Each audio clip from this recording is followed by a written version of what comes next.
مختصراً میں نے سورہ کوثر کی آپ کے سامنے تلاوت کی ہے.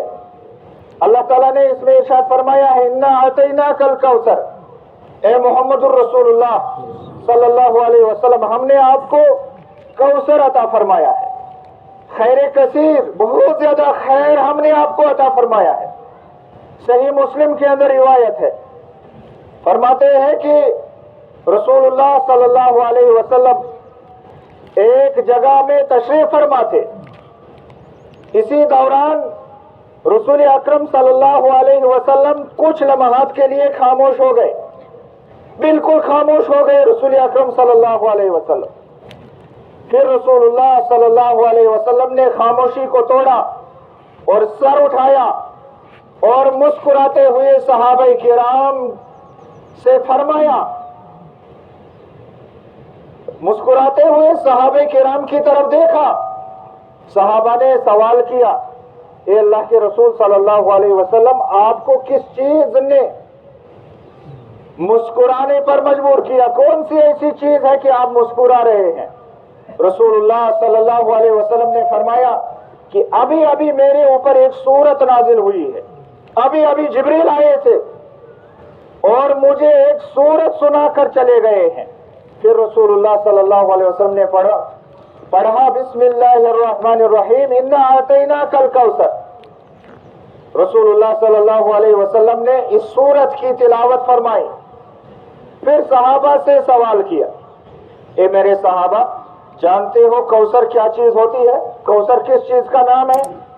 تو صحابہ نے کہا اللہ اور اس کے رسول کو زیادہ معلوم، ہمیں نہیں معلوم کوثر کیا چیز ہے.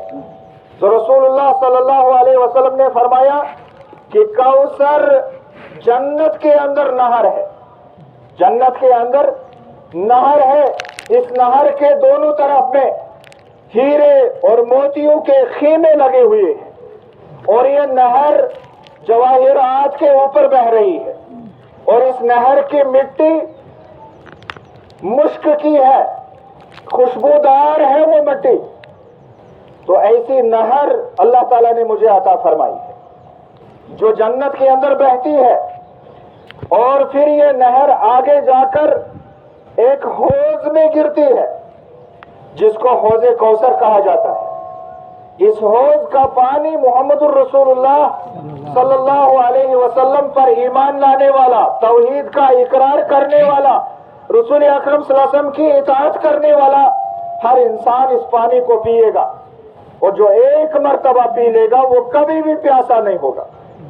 ایک مرتبہ ایک گھونٹ پی لے گا، ایک جام پی لے گا تو قیامت تک وہ کبھی بھی پیاسا نہیں ہوگا. اس طرح کا یہ حوض اور اس طرح کی یہ نہر اللہ تعالیٰ نے محمد الرسول اللہ صلی اللہ علیہ وسلم کو عطا فرمائی ہے.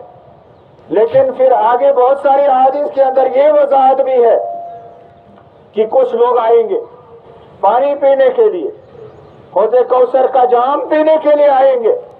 رسول اللہ صلی اللہ علیہ وسلم فرشتوں کو کہیں گے کہ آنے دو، یہ میری امت کے لوگ ہیں، میری امت کے لوگ ہیں، انہوں نے وضو کیا ہے، ان کا چہرہ چمک رہا ہے، ہاتھ چمک رہے ہیں، میری امت کے لوگ ہیں، آنے دو.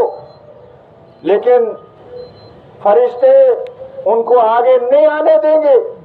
بیچ میں آڑ آ جائے گی، ایک دیوار حائل ہو جائے گی، ایک پردہ لگ جائے گا اور ان کو روک دیا جائے گا، یہ پانی پینے سے ان کو محروم کر دیا جائے گا.